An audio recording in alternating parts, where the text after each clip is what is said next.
Good morning, this is Chris from the Gold Coast, Queensland, Australia. I moved into a bit of a shadow there, okay. It's fairly sunny outside.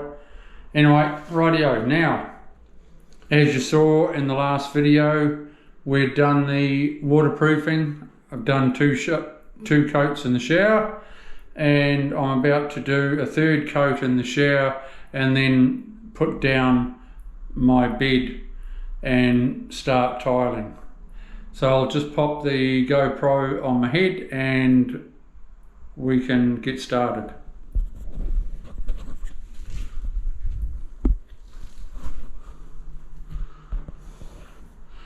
Okay, so let's give that a bit of a stir up.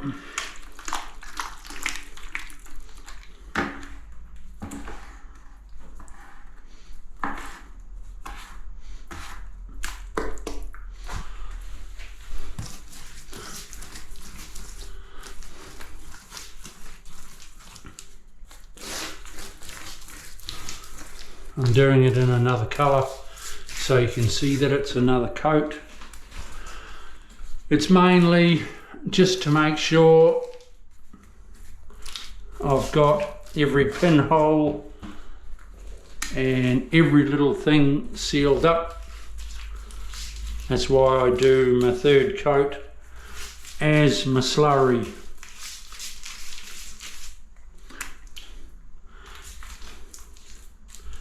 Because it fills up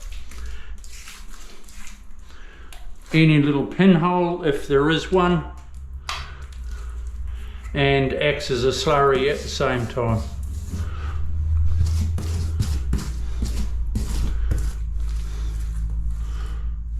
I'll be going outside there shortly, but I do the shower base first.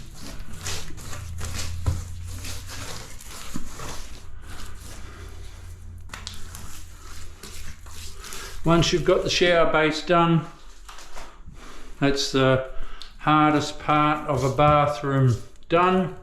It's easy, but it is the hardest part.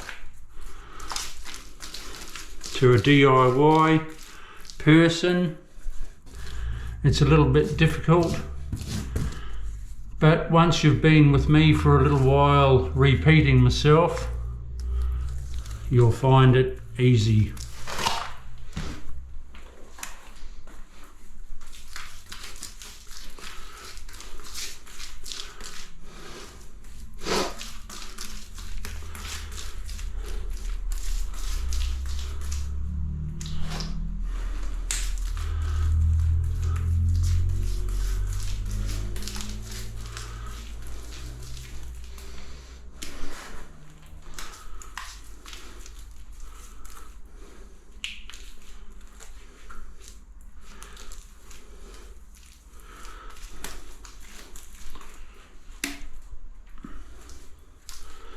I always like to do a coat just before I lay my bed because I've got a chance to check it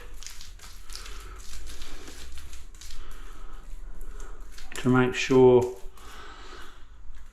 I've got every little piece of that shower waterproofed.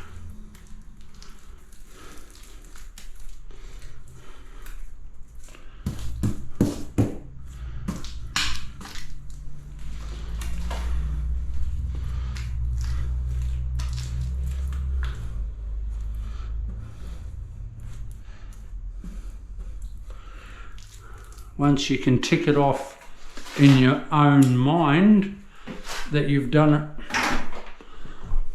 See, there's a bit of a hole there, but that will fill up.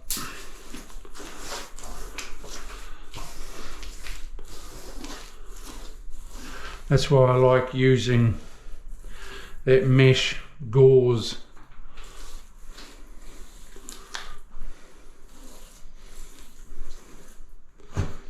Because it's all sealed with silicone and everything anyway, so those holes that were just saw, it's not really a leak, It's not a hole that has a potential leak, I should say.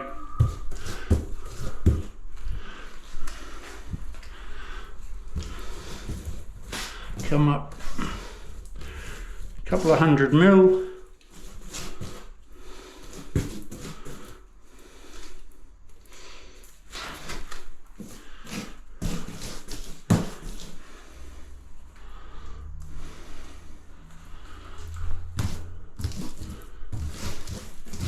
And you're laughing.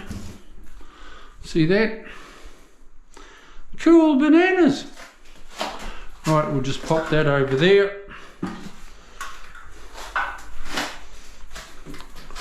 Oh, I'll get it out of the road a little bit.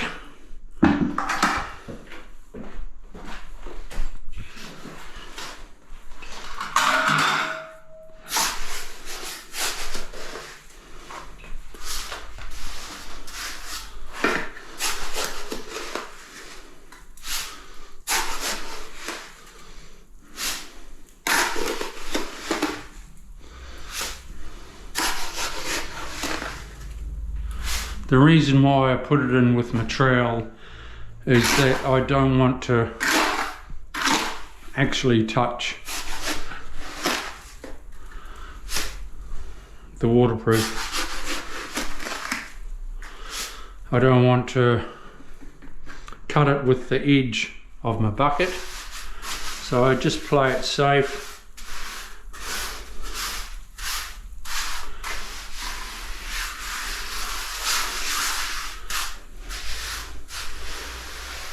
By troweling the mud in.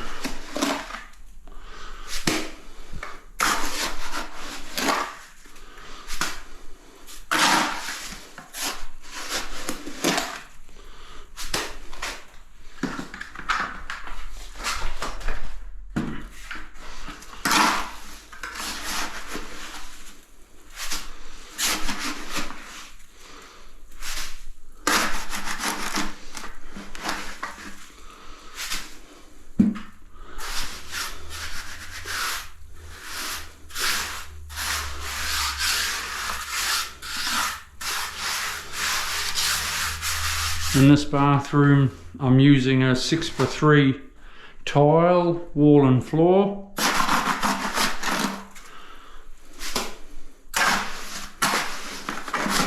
You always lay the floor first,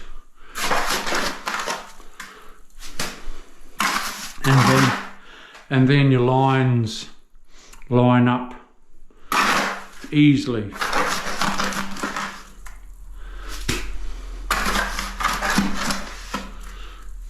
You never do your walls and then try and line up your floor to your walls. That's a no-no. Because you've only got to be slightly a tad out of square. And back in the day when I learnt, we didn't have lasers and all that sort of thing like everyone has these days to square up a room, and was all done by tape measure and 3, 4, 5 now.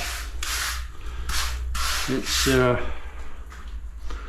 tilers don't actually realise how easy they've got it, but it all makes it easy for the DIY as well.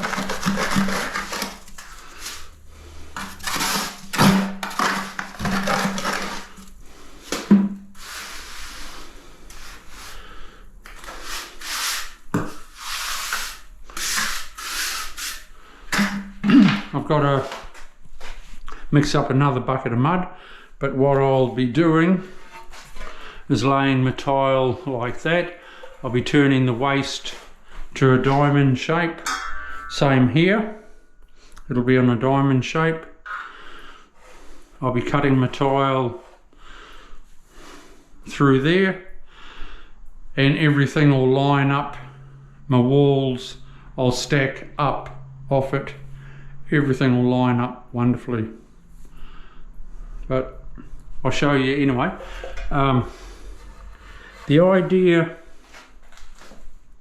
of this aluminium as a water stop, you have your tile slightly higher than the aluminium, and then you have a semi-frameless shower screen, which is an aluminium bottom and then your glass.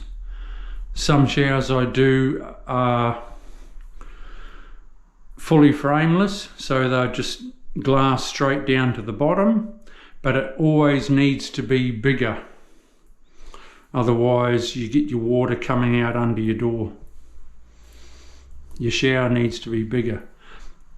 A lot of people think they can have a semi-frameless shower in this situation, but I always say to them I don't recommend it, because your shower is too small and your water hasn't got enough time to get away.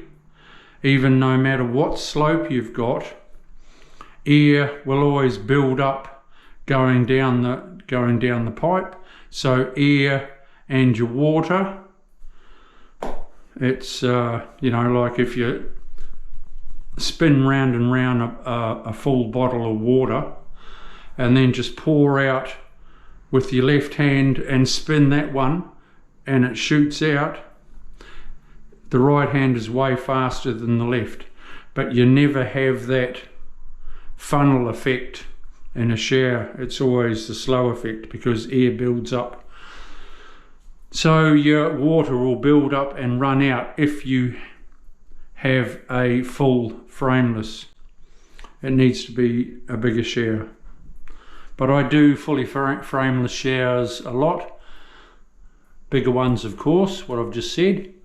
And we never have a problem. But anyway, I'll come back to that. I'll mix up another bucket of mud and get back to you.